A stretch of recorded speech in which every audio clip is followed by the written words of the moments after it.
Gloire à Dieu, alléluia. Que Dieu vous bénisse. Encore un message, béni soit le nom du Seigneur.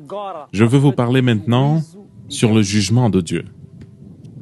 Il y a une idée très erronée des gens qui pensent que Dieu est simplement amour et que l'amour de Dieu empêcherait Dieu de détruire les gens, de juger les gens, de condamner les gens. Non, c'est une erreur. On doit lire toute la Bible. Dieu est amour. Alléluia. Et Dieu a tant aimé le monde qu'il a donné son Fils unique, afin que quiconque croit en lui ne périsse point, mais qu'il ait la vie éternelle. Oui. Écoutez-moi bien. Regardez l'erreur que vous avez faite. Quand vous parlez que de l'amour de Dieu et vous ne terminez pas le verset, Dieu a tant aimé le monde et qu'il a donné son Fils unique. Si on s'arrête là, le monde n'est pas sauvé. Si on coupe ce verset, dans le monde, personne ne sera sauvé.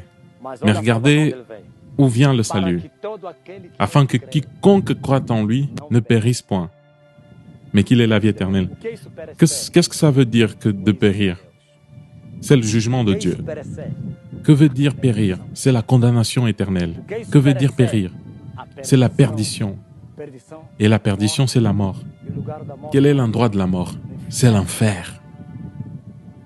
Vous avez peur de parler de l'enfer? Il est aussi réel que le ciel. Vous prêchez qu'il existe un ciel que vous n'avez jamais vu. Vous devez prêcher aussi de l'existence de l'enfer. Vous avez vu dans la Bible qu'il y a la Nouvelle Jérusalem. L'enfer existe aussi.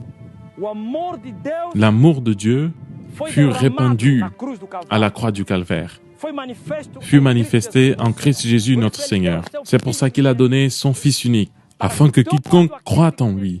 C'est la réponse. D'abord, Dieu a fait. Et maintenant, l'humanité, l'homme doit répondre à ce que Dieu a fait. Dieu a aimé, Dieu a donné. Qu'est-ce qu'il a donné? Il a tué son Fils. Il est mort pour les pécheurs. Il a donné sa vie. Maintenant, le salut consiste en ceux qu'il est venu sauver doivent maintenant croire en lui, afin que quiconque croit en lui ne périsse point. Quand il dit ne périsse point, pour que le jugement de Dieu ne vienne pas. Que le jugement de Dieu ne vienne pas sur cette personne. Donc, il existe des jugements de Dieu. Dieu est un Dieu de jugement. De jugement. Dieu juge. Regardez ce que Jésus dit dans le livre de Matthieu 7, 19. Tout arbre qui ne porte pas de bons fruits est coupé et jeté au feu. Est-ce que vous avez écouté? Cet arbre dont Jésus parlait, ce sont les hommes. Tout homme qui ne porte pas de fruits sera coupé et jeté au feu. S'il est jeté au feu, c'est le jugement de Dieu. Ce feu, ce n'est pas une autre chose sinon le jugement, l'enfer. Le jugement s'arrête en enfer. L'enfer n'a pas été préparé pour les hommes. L'enfer a été préparé pour le diable et ses anges. Mais les hommes pécheurs, ils iront là-bas contre la volonté de Dieu. La volonté de Dieu, c'est que tous aillent au ciel. La volonté de Dieu, c'est que tous soient sauvés, mais tous ne croient pas au Fils de Dieu. Tous n'aiment pas le Fils de Dieu. Alors, la justice de Dieu pèsera sur ces pécheurs. Même si son Fils a versé son sang, ils ont profané le sang de Jésus. Ils ont joué avec la mort de Jésus. C'est pour ça qu'il y a un jugement. Il y a un jugement. Dieu a montré ça dès le début. C'est pour ça qu'il a jugé la génération de Noé. Il les a tués.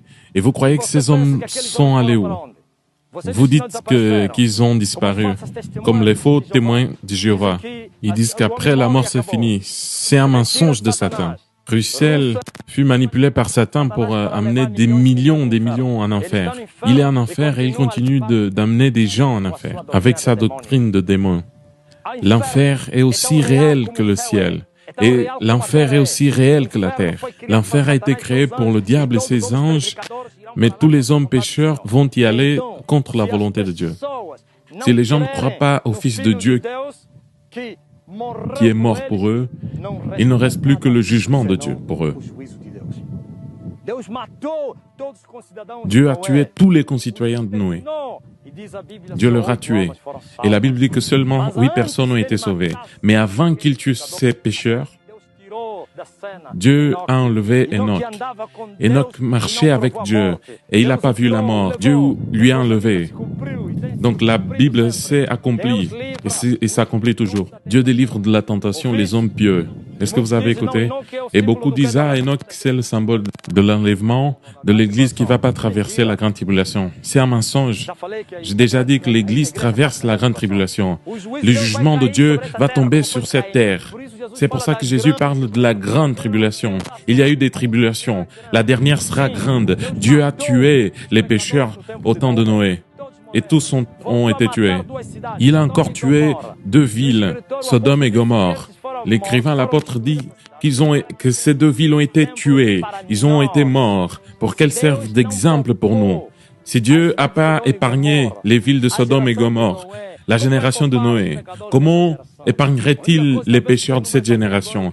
Peut-être la seule chose que Dieu va pas faire maintenant, qu'il a faite avec Sodome et Gomorrhe, c'est le déluge. C'est pour ça qu'il a mis un arc-en-ciel, pour qu'il ne détruise pas la terre à cause de l'homme. Jusqu'au temps déterminé. Dieu ne va plus détruire l'humanité avant le temps déterminé. Au temps déterminé, il va détruire cette humanité. C'est pour ça que l'homme est une âme. Les âmes de Sodome et Gomorrhe sont en enfer. Les âmes qui sont mortes dans le déluge, elles sont en enfer. La Bible dit que Jésus est descendu là-bas et il leur a prêché, même en étant en esprit. Ils ont été prêchés pour qu'ils soient jugés à cause de tout ce qu'ils ont fait sur terre. Écoutez-moi bien. Tout arbre que ne porte pas de fruits sera coupé et jeté au feu en enfer. Dieu est amour. Et son amour s'est manifesté à la croix du Calvaire. C'est pour ça que nous tous étions égarés, perdus, sans espoir, sans Dieu, sans vie. Et il a rompu. Alléluia. Il est venu. Il est mort pour nous sauver. Il nous a rachetés pour le Père, afin qu'on soit des sacrificateurs et des rois devant le Père, afin qu'on puisse le servir et travailler dans son royaume un jour éternellement. Il a payé un prix, son sang a été versé. Alors maintenant les hommes doivent croire en ça. Ils doivent aimer celui qui est mort pour eux, afin qu'ils puissent éviter la condamnation. Mais si les hommes continuent dans leur péché, s'ils continuent dans le monde, aimant leur vie comme ce fut le cas dans la génération de Noé, ou comme les 2 villes de Sodome et Gomorrhe, je veux vous dire que cette génération est plus profane que le peuple de Noé. Elle est plus profane que Sodome et Gomorrhe.